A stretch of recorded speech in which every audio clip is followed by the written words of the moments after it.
ఖమ్మం జిల్లా పెనుబల్లి మండలం అడవిమల్లెల గ్రామంలో సంవత్సరాలు గడుస్తున్న పూర్తి కాని రహదారుల నిర్మాణం కోసం గ్రామస్తులు అఖిలపక్షం ఆధ్వర్యంలో రోడ్డెక్కారు. లంకసాగర్ క్రాస్ రోడ్ నుంచి ముత్తగూడెం వరకు రోడ్డు వెడల్పు నిర్మాణాలు 2 సంవత్సరాలు అవుతున్నా రోడ్డు పనులు పూర్తి కాకపోవడంతో అడవిమల్లెల గ్రామస్తులు అఖిలపక్షం ఆధ్వర్యంలో ధర్నా నిర్వహించారు.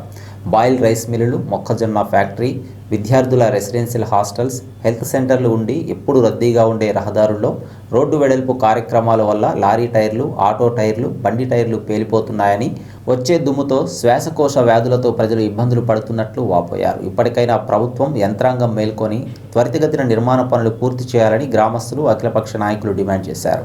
ఇవాళ ఈ లంకాసార్ క్రాస్ రోడ్ నుంచి కనీసం ఒక 6-7 జిల్లాలో ఉన్నటువంటి ధాన్యాన్ని మొత్తాన్ని సేకరించి ఇక్కడికి పంపించినా కానీ ఆ ధాన్యం తీసుకునేటటువంటి మిల్లులు ఉన్నటువంటి రోడ్డు ఇది. 6-7 పార్బాయిల్డ్ రైస్ మిల్లులు వేలాది కింద లక్షలాది టన్నులు ధాన్యాన్ని తీసుకొస్తున్నారు.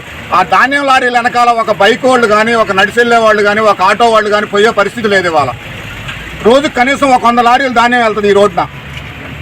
అదేవిధంగా మొక్కజొన్న ఫ్యాక్టరీ డ్రైవరు, అదేవిధంగా లంకాసార్ పిహెచ్సికి మండలంలో ఉన్నటువంటి గర్భిణీలు, బాలింతలు రోజుకి వందలాది మంది రోగులు లంకాసార్ పిహెచ్సికి వైద్యం కోసం వెళ్తారు.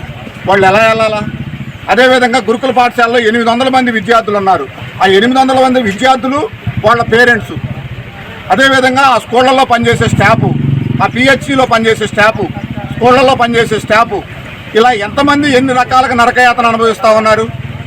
3 మంత్రులు ఉన్నటువంటి జిల్లాలో మధుర కాన్స్టిట్యున్సీలో పనిచేసే కాంట్రాక్టర్లకు బిల్లులు ఉన్నాయట. అక్కడ పనిచేసే కాంట్రాక్టర్లకు బిల్లులు వస్తాయట. అక్కడ మాత్రం ఏ పనులు ఆగవు. మన కాన్స్టిట్యున్సీలో పనిచేసినటువంటి కాంట్రాక్టర్ల బిల్లులు ఎవరో 2 సంవత్సరాలు పని మొదలుపెట్టినా ఇవాళ వరకు ఆ బిల్లులు ఇక ఈ పనులు కావు. ఒకే జిల్లాలో ఉన్నటువంటి deputy CM, agriculture minister, revenue minister అన్నీ కూడా ప్రాధాన్యత ఉన్నటువంటి క్యాబినెట్లో ఉన్నటువంటి మంత్రులు ఉన్నటువంటి ఈ నియోజకవర్గంలో, ఈ సత్తుపల్లి నియోజకవర్గంలో ఎంత అవసరం ఉన్నటువంటి ఈ లంకాసార్ రోడ్డుకి దుస్థితి ఏంటంటున్నాం. ఓపిక చేసి చేసి చేసి ఇవాళ ఈ రోడ్డు మీద కూర్చోవడానికి కారణం ఇది. లంకాసాగర్లో ఉన్నటువంటి గ్రామంలో ఉన్నటువంటి ప్రజలైతే వాళ్ళు ఎంతోమంది వాళ్ళ శ్వాసకోశవాదులతో హాస్పిటల్లో పోయి లక్షలాది రూపాయలు ఖర్చు పెట్టి బార్బర్ షాప్ నడుపుకునేవాళ్ళు, చికెన్ కొట్టు నడుపుకునేవాళ్ళు, కిరాణా షాపులో వీళ్ళు షాపులు బంద్ చేసుకొని ఇళ్ళకపోయేటటువంటి పరిస్థితి ఉంది. పూర్తి కాని రోడ్డును వెంటనే 2 సంవత్సరాలుగా నిర్మాణం పూర్తి కాని రోడ్డు నిర్మాణం వెంటనే 2 సంవత్సరాలుగా నిర్మాణం పూర్తి కాని రోడ్డు నిర్మాణాన్ని వెంటనే రావాలి. R&B అధికారులు పరిష్కరించాలి.